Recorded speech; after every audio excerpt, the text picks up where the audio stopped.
Hi everyone. Today we're going to be dealing with implicit differentiation. You've already seen this once or twice, so hopefully a lot of it's a review. But just to give you a quick summary, implicit differentiation means we have a particular curve. It might not be a function, but it might be. But we can't solve an equation for this curve in terms of y. We're still interested in knowing the slope of the tangent line to the curve at various points. And so it turns out that in these particular problems, you can solve for that slope, even if you can't solve for y directly.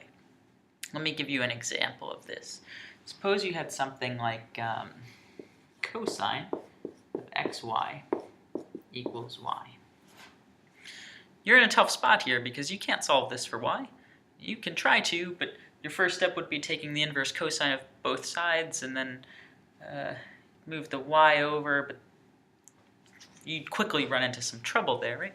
And so instead, what we'll do is we'll say something like, okay, I can't solve for y, but I can still do a few things that would really help me out here.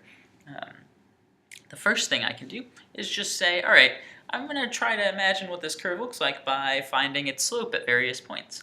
So to do that, I'm just going to take the derivative of both sides with respect to x. Now it's important to remember here that y is a function of x. It depends on x.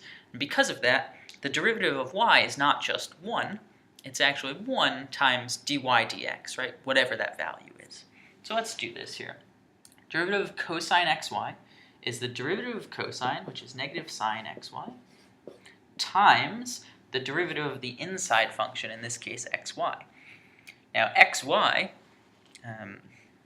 you need to use the product rule to differentiate here, which is the derivative of the first term times the second plus the derivative of the second term times the first. And that should equal dy dx. Now our goal here is to get all the dy dx's on one side and everything else on the other side. In this case, we can distribute sine xy to both terms, and we get negative y sine xy plus negative x sine xy dy dx equals dy dx. So if I want to get all of my dy dx's on the same side here, just move this term over.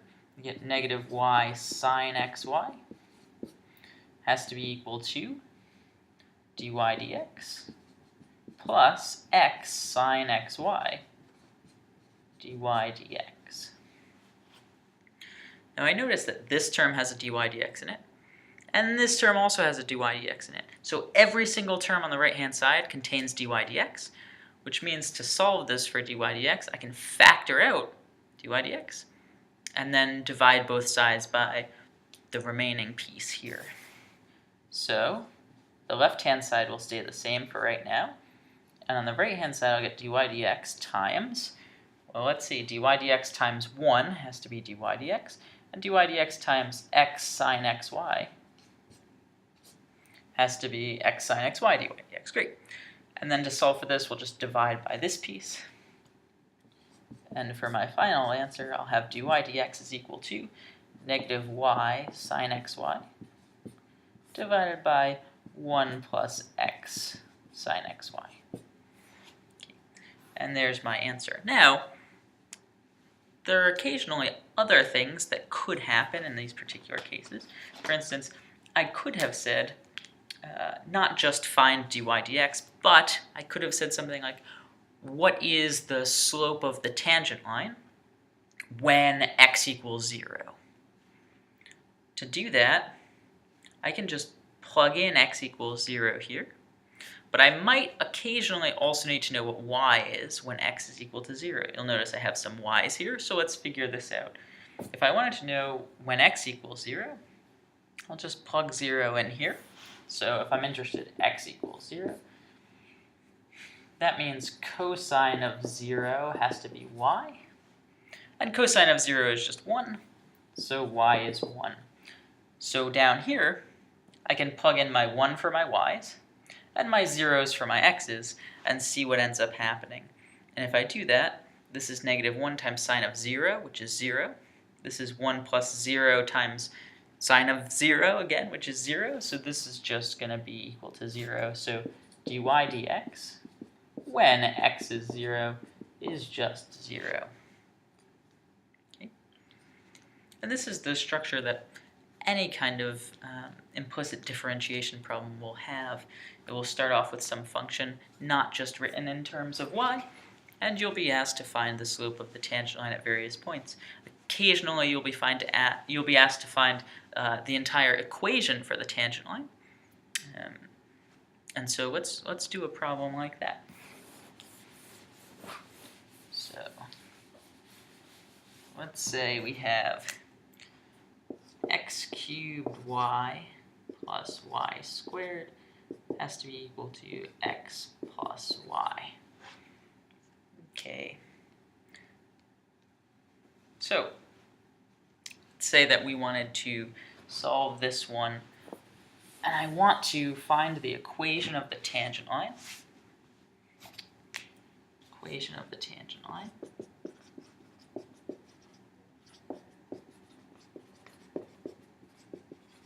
And maybe I want this when x equals 1.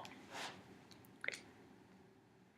So, again, last time we found the derivative first, and then went back and plugged in this value. But equally, you could plug in this value first, know what point you're looking for, and then go from there. So let's plug this in first. In this case, I'll get y plus y squared equals 1 plus y. Subtract y from both sides, and I'll get y squared equals 1. So y equals plus or minus 1. So if x is 1, y could be 1 or negative 1. And this is interesting, because it gives us two different tangent lines, right? And that's okay. So we're going to have two different equations, and that's just fine. Let's solve this out by finding the slope of the tangent line. To do that, I need to differentiate everything here. So the derivative of this first term is going to involve the product rule again. It's going to be 3x squared y plus x cubed dy dx. Then I'll have plus 2y dy dx. And finally, the derivative of the left-hand side is 1 plus dy dx. Great. From here, I'll get all of the dy dx's to one side, everything else to the other.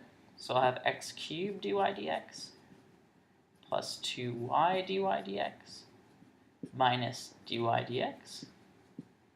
And that's got to be equal to 1 minus 3x squared y. I can factor out my dy dx next. And I'll get x cubed plus 2y minus 1. I'll just divide both sides by this. So dy dx is just going to be 1 minus 3x squared y, all divided by x cubed plus 2y minus 1. If I wanted to know the slopes of the tangent lines, I'd need to plug in 1 for x, 1 for y, and then also go back and do 1 for x and negative 1 for y.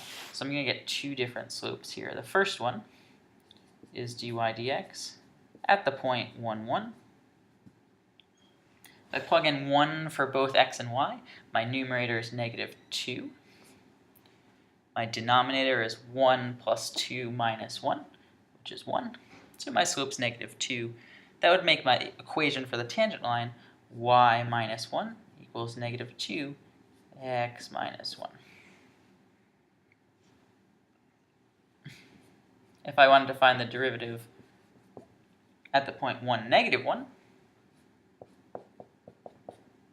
I plug in 1 for x and negative 1 for y. And in this case, I'll get, well, the numerator is now 1 plus 3, so that's 4. And the denominator is now 1 minus 2 minus 1, so negative 2. So it's also negative 2. And I'll get the following equation. I'll get y plus 1 equals negative 2 x minus 1. Great. These are the types of problems that you might see with implicit differentiation. At the same time,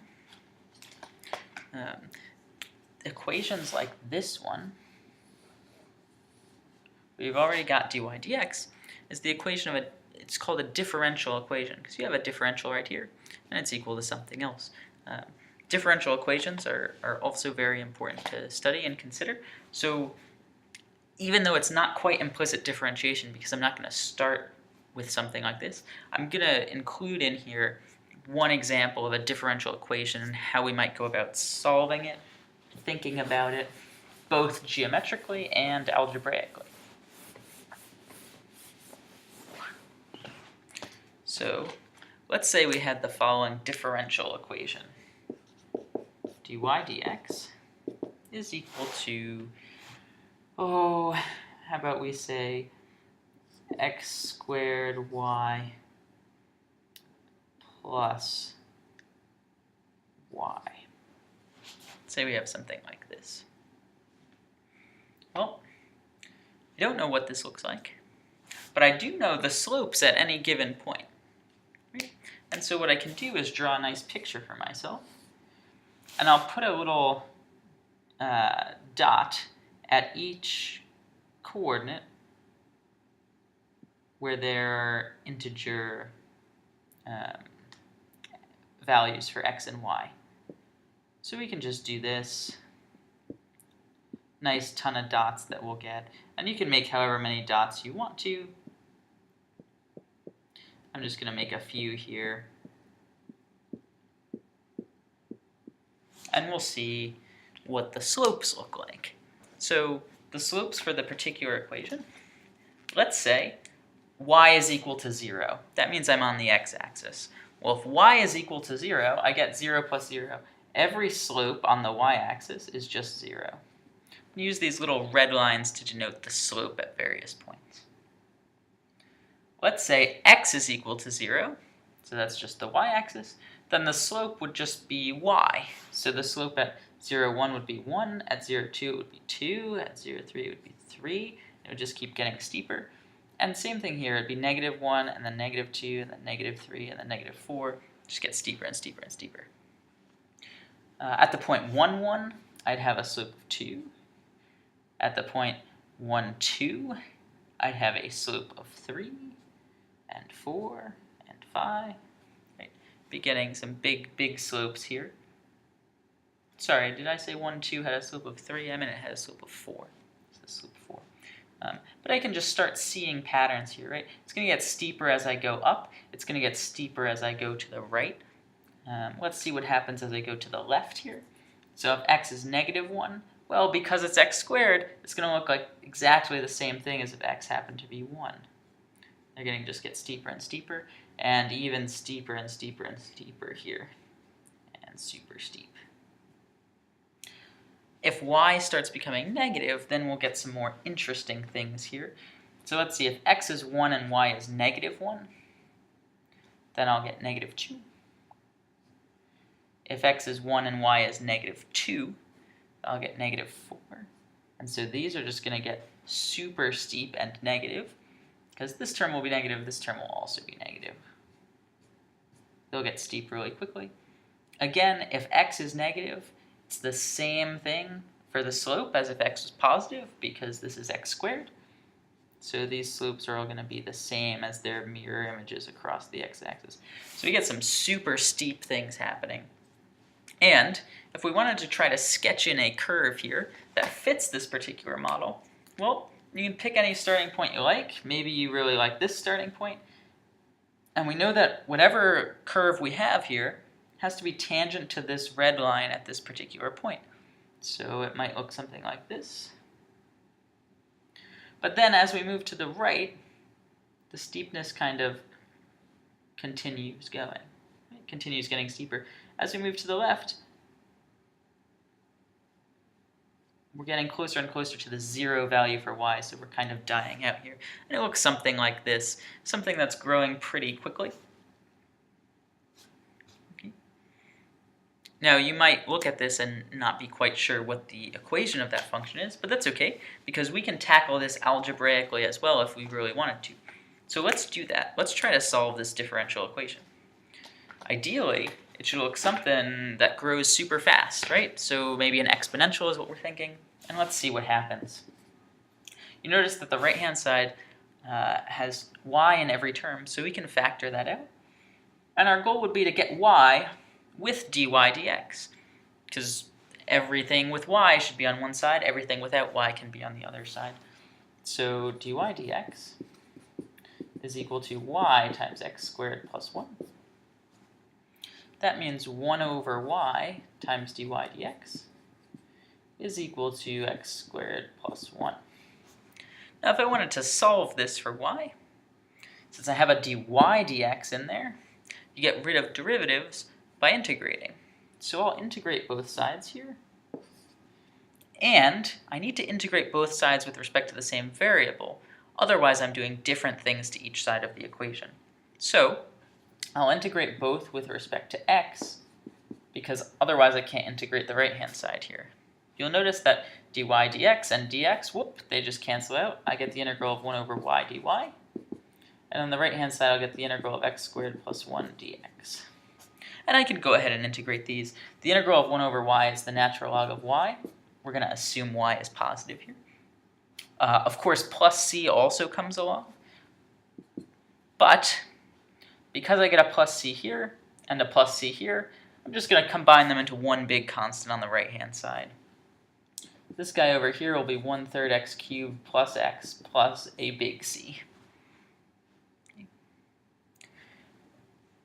If you just saw some logarithm video, refreshing your memory on what logarithms mean, this says log base e of y is equal to this. It says this is an exponent on e that equals to y, right?